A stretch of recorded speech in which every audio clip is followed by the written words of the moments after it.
Oui, bien sûr, parce que ça lui aurait permis de livrer son message en direction du monde du travail et des recommandations s'il y a lieu. De toute façon, nous sommes déjà sur le terrain, nous, mouvement syndical, parce qu'on n'est pas en reste dans ce combat. Nous avons contribué à Force Covid-19, nous avons participé à la sensibilisation. La CNTS-FC, particulièrement en dehors de la participation collective, a décaissé sur fonds propres 2,7 millions également pour contribuer à la lutte, à la protection des personnels de santé. Nous avons envoyé un lot en dehors de Dakar, vers Saldé, dans l'île à Morphine. Tout ceci est une contribution. Nous continuons à sensibiliser les travailleurs. Les délégués du personnel également, nous échangeons avec eux pour que, au niveau des entreprises, que les gestes barrières soient respectés.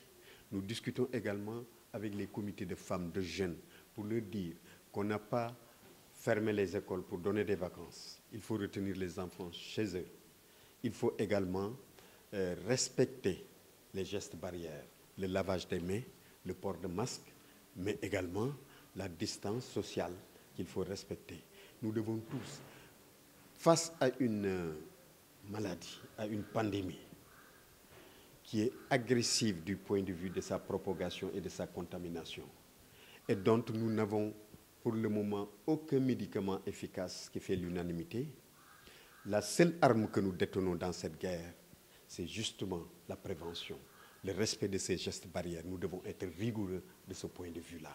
C'est la raison pour laquelle nous continuons le combat dans ce sens, mais également nous attendons quand même à la post-crise pour que l'économie soit relancée. Je voudrais terminer par un aspect qui me paraît important.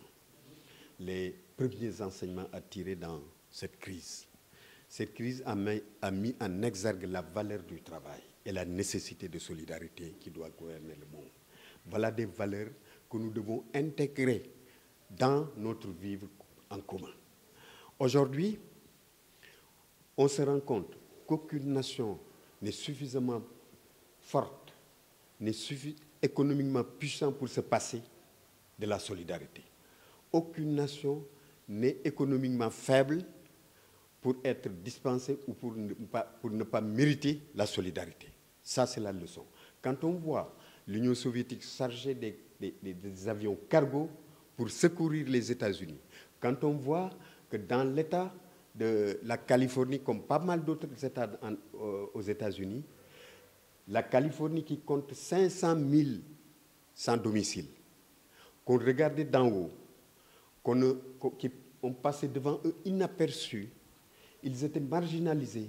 C'est comme les Nourubouts chez nous, les travailleurs atypiques ont été toujours marginalisés. Quand on voit qu'aujourd'hui, que le Covid impose à la force financière, à la puissance financière de prendre en charge ces éléments sociaux-là, c'est extrêmement important. Aujourd'hui, ces sans-domicile à la Californie sont logés dans des hôtels et dans des home cars en face de la mer.